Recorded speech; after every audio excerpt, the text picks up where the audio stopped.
नमस्कार दोस्तों, मेरा नाम इमरान। दोस्तों आज के वीडियो में हम लोग बात करने वाले हैं डिविडेंड के बारे में। डिविडेंड क्या होता है, कौन सी कंपनी डिविडेंड देती है, कब कंपनी डिविडेंड देती है, कैसे आपको डिविडेंड मिलता है, डिविडेंड से रिलेटेड सारी बातें आज के वीडियो में हम लोग डिस्कस करेंगे। तो ये वीडियो आप स्टार्टिंग से लेकर एंड तक पूरा देखिएगा। चलिए फ्रेंड्स वीडियो शुरू करते हैं। फ्रेंड्स सबसे पहली बात है कि व्हाट इज डिविडेंड। डिविडेंड क्या होता है, तो इसका सिंपल एक लाइन में मैं आपको जवाब दे दूं। Dividend is a portion of profit that company gives to its shareholder. मतलब डिविडेंड प्रॉफिट का एक हिस्सा होता है, मतलब जो प्रॉफिट का जो पोर्शन होता है उसी में से कुछ कंपनी डिविडेंड के रूप में अपने शेयर होल्डर के बीच में बांटती है, उसे ही बोला जाता है डिविडेंड। ठीक है। अब ये जो डिविडेंड जो होता है दोस्तों, ये कौन सी कंपनी देती है, कंपनी कब देती है डिविडेंड। कंपनी डिविडेंड तभी देती है जब कंपनी को कैश में प्रॉफिट जनरेट होता है। जब कंपनी कैश में प्रॉफिट बनाती है तभी कंपनी डिविडेंड देती है। मतलब डिविडेंड अगर कोई कंपनी दे रही है, दैट मीन्स आप ये सिंपल समझ जाइए कि वो कंपनी को प्रॉफिट हुआ है, कैश में प्रॉफिट हुआ है, तभी वो डिविडेंड बांट रही है। जो लॉस मेकिंग कंपनी होती है, जो लॉस करने वाली कंपनी होती है, वो कभी डिविडेंड नहीं देती है। ठीक है। तो डिविडेंड हमेशा प्रॉफिट मेकिंग कंपनी देती है, क्योंकि डिविडेंड प्रॉफिट में से ही दिया जाता है। जैसे कि मैंने आपको बोला कि पोर्शन ऑफ प्रॉफिट, डिविडेंड जो होता है कि एक पोर्शन ऑफ प्रॉफिट होता है, तो प्रॉफिट में से ही डिविडेंड दिया जाता है। तो प्रॉफिट मेकिंग कंपनी ही डिविडेंड दे सकती है, लॉस मेकिंग कंपनी डिविडेंड नहीं देती है। अब दोस्तों डिविडेंड उन्हीं लोगों को मिलता है जिन लोगों के पास में उस पर्टिकुलर कंपनी के शेयर होते हैं। मतलब डिविडेंड उन्हीं लोगों को मिलता है जो उस पर्टिकुलर कंपनी के शेयर होल्डर हैं। मतलब आपके डीमैट अकाउंट में अगर उस कंपनी के शेयर है तो आप उस कंपनी के शेयर होल्डर हो गए, तो आपको डिविडेंड मिल सकता है। ठीक है। तो डिविडेंड लेने के लिए आपको कंपनी का शेयर होल्डर बनना पड़ता है। ठीक है, तभी आपको डिविडेंड मिलता है। अब दोस्तों डिविडेंड कंपनी कैसे देती है, तो दोस्तों डिविडेंड जो होता है वो कैश में कंपनी देती है। कैश में मतलब बिल्कुल कैश नोट आपको नहीं देती है। कंपनी डायरेक्टली आपके बैंक अकाउंट में पैसा डिपॉजिट कर देती है, डिविडेंड का पैसा। अब ये डिविडेंड का पैसा कब आपके बैंक अकाउंट में आता है, जब कंपनी डिविडेंड डिक्लेयर करती है, तो उसके बाद में उसकी एक एक्स डेट होती है। ठीक है, एक रिकॉर्ड डेट होती है और एक एक्स डेट होती है। तो वो डेट से लेकर तो 1-1.5 महीने के भीतर आपके बैंक अकाउंट में डिविडेंड का पैसा आ जाता है। इसकी कोई एग्जैक्ट डेट नहीं है कि इस डेट के दिन आपके बैंक अकाउंट में पैसा आ ही जाएगा, ऐसी कोई एग्जैक्ट डेट नहीं है। बट आप मान के चलिए कि डिविडेंड जो डिक्लेयर हुआ, मतलब डिविडेंड की जो रिकॉर्ड डेट है, उस रिकॉर्ड डेट से 1-1.5 महीने के भीतर आपको डिविडेंड मिल जाएगा। आप ऐसा मान के चल सकते हो। अब दोस्तों जो शेयर होल्डर होता है उसे दो तरीके से फायदा होता है, दो तरीके से मुनाफा होता है। एक तो उसने शेयर खरीद के रखा है उस पर्टिकुलर कंपनी के, वो शेयर का भाव जैसे जैसे बढ़ेगा उसको मुनाफा होगा। ठीक है, मतलब शेयर का भाव अगर बढ़ रहा है तो उसे तो मुनाफा होगा, क्योंकि उसके पास में उस कंपनी के शेयर है, एक पर्टिकुलर प्राइस पे उसने लिया होगा। ठीक है, ये हो गया पहला फायदा। और दूसरा फायदा ये होता है कि कंपनी समय समय पर डिविडेंड भी देती है। ठीक है, मतलब प्रॉफिट में से भी कुछ हिस्सा उन लोगों को देती है, शेयर होल्डर को।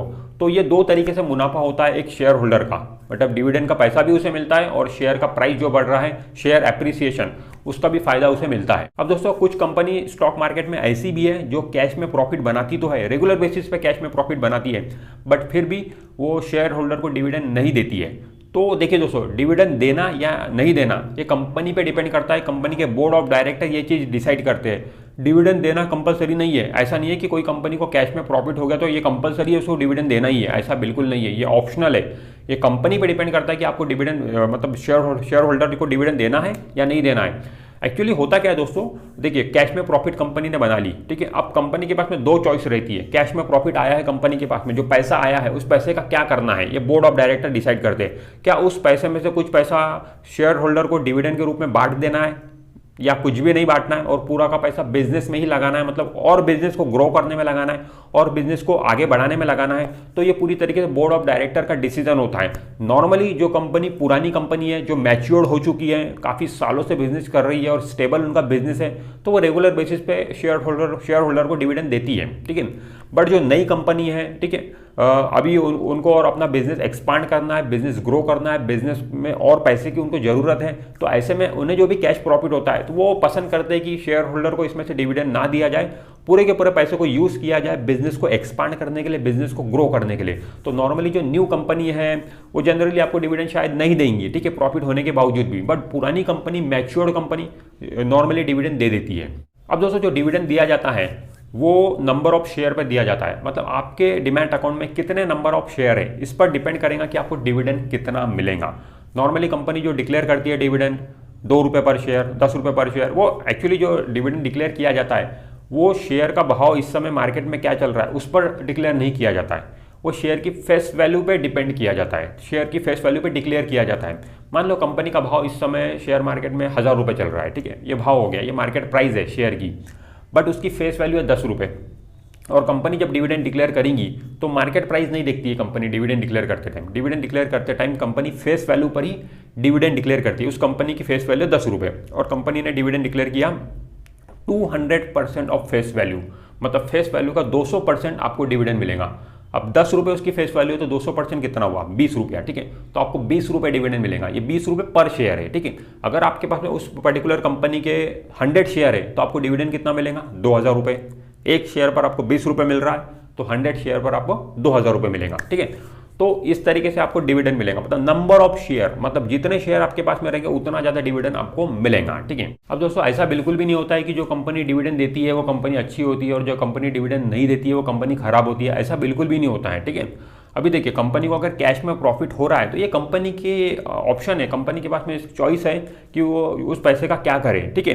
अभी देखिए मतलब अगर कंपनी उस पैसे को बिजनेस में लगाना चाहती है, ठीक है, डिविडेंड नहीं देना चाहती है और उसका वो बिजनेस में लगाने से उसका बिजनेस और ग्रो हो रहा है और एक्सपांड हो रहा है तो ये बहुत अच्छी बात है दोस्तों। ये डिविडेंड देने से भी बहुत अच्छी बात है, क्योंकि होगा क्या, अगर कंपनी वो बिजनेस में वो पैसा लगाएंगे उसका बिजनेस एक्सपांड होगा, बिजनेस ग्रो होगा, मतलब प्रॉफिटेबिलिटी कंपनी की बढ़ेगी, प्रॉफिट्स बढ़ेगा तो ऑटोमेटिक कंपनी का जो शेयर है उसका भाव बढ़ेगा। और शेयर का भाव बढ़ने का मतलब है कि शेयर होल्डर को मुनाफा होना, क्योंकि शेयर होल्डर के पास में उस कंपनी के शेयर है।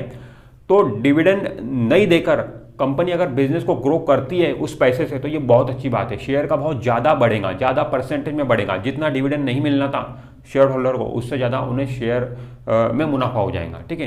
तो डिविडेंड नहीं देना कोई गलत बात नहीं है, ये कंपनी पे डिपेंड करता है, मैनेजमेंट पे डिपेंड करता है कि उस पैसे को अगर वो अच्छे से यूटिलाइज कर सकते हैं, बिजनेस को और ग्रो कर सकते हैं, उनके पास न्यू आइडियाज़ हैं तो बिजनेस में लगा के और भी ज़्यादा वो शेयर होल्डर को मुनाफा दे सकते हैं। अब दोस्तों डिविडेंड के केस में 2 डेट होती है, एक होती है रिकॉर्ड डेट और दूसरी होती है एक्स डेट, ठीक है। ये डेट बहुत इंपॉर्टेंट है डिविडेंड के केस में, ठीक है। अभी देखिए अगर आपको किसी भी कंपनी का डिविडेंड लेना है तो रिकॉर्ड डेट के दिन आप उस कंपनी के शेयर होल्डर होने चाहिए, मतलब रिकॉर्ड डेट के दिन आपके पास उस पर्टिकुलर कंपनी के शेयर जो है डिमैट अकाउंट में होने चाहिए। आपके डिमैट अकाउंट में रिकॉर्ड डेट के दिन उस कंपनी के शेयर अगर रहेंगे तो आप डिविडेंड के लिए एलिजिबल हो गए, आपको डिविडेंड मिलेगा। अब देखिए रिकॉर्ड डेट के एक दिन पहले एक्स डेट होती है, जी कंपनी डिक्लेयर करती है रिकॉर्ड डेट, ठीक है, कंपनी ने रिकॉर्ड डेट डिक्लेयर करती है, रिकॉर्ड डेट के एक दिन पहले एक्स डेट होती है। अब ये जो एक्स डेट है नॉर्मली एक दिन पहले होती है, अगर कोई छुट्टी नहीं है तो एक्स डेट होती है, ठीक है। अब ये एक्स डेट जो है, एक्स डेट के एक दिन पहले अगर आप कोई भी कंपनी का शेयर खरीद लोगे, मतलब जो कंपनी डिविडेंड देने वाली है और कंपनी ये डेट पहले ही डिक्लेयर कर देती है, ठीक है, पहले ही आपको बता देंगे कि ये रिकॉर्ड डेट है, ठीक है। अब ये रिकॉर्ड डेट है, उसके एक दिन पहले एक्स डेट है, तो एक्स डेट के एक दिन पहले या उससे कभी भी पहले, मैं एग्जांपल बताता हूँ, मान लो 5 तारीख रिकॉर्ड डेट है, ठीक है, सब कंपनी ने डिक्लेयर की 5 तारीख रिकॉर्ड डेट है डिविडेंड देने के लिए, तो 5 सितंबर मान लेते रिकॉर्ड डेट है। अब 4 सितंबर उसकी एक्स डेट है, ठीक है, तो 4 सितंबर एक्स डेट है, तो 3 सितंबर के दिन अगर आप वो शेयर खरीद लोगे उस कंपनी का तो आपको डिविडेंड मिल जाएगा।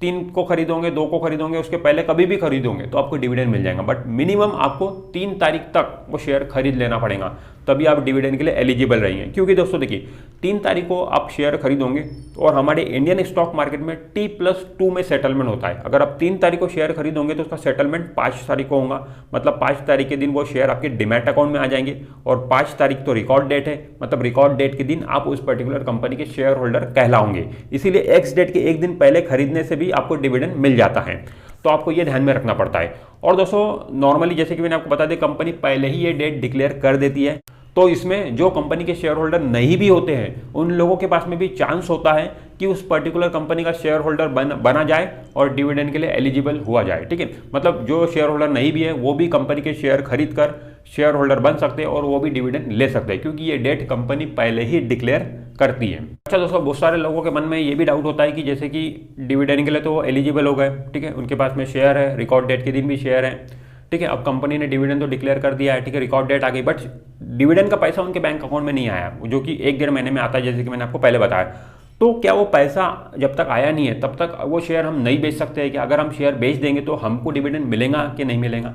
तो फ्रेंड देखिए ऐसा नहीं है, रिकॉर्ड डेट एक बार निकल गई, रिकॉर्ड डेट पास हो गई, आप शेयर होल्डर थे उस दिन, आप एलिजिबल थे, आपको डिविडेंड मिलेगा। रिकॉर्ड डेट के बाद में आप कभी भी शेयर बेच भी दोगे ना तो भी आपको डिविडेंड मिलेगा, आप ये मत सोचिए कि अरे अभी तक मुझे डिविडेंड नहीं मिला तो मैं अगर शेयर बेचूंगा तो डिविडेंड नहीं मिलेगा, ऐसा नहीं है दोस्तों।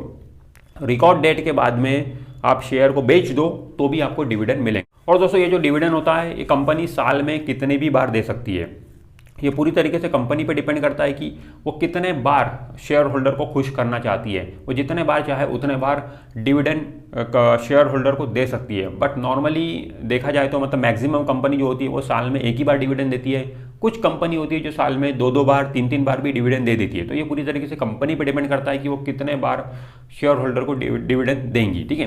तो फ्रेंड्स आज के वीडियो में हमने डिस्कस किया डिविडेंड क्या होता है, डिविडेंड से रिलेटेड और भी बातें हमने समझी। तो मुझे उम्मीद है कि ये वीडियो आपको अच्छा लगा होगा। अगर ये वीडियो आपको अच्छा लगा तो वीडियो को लाइक जरूर कर दीजिए, और आपने अभी तक हमारे चैनल को सब्सक्राइब नहीं किया तो चैनल को सब्सक्राइब करके बेल आइकन जरूर प्रेस कर दीजिए। मैं मिलता हूँ आपसे नेक्स्ट वीडियो में, तब तक के लिए बाय बाय।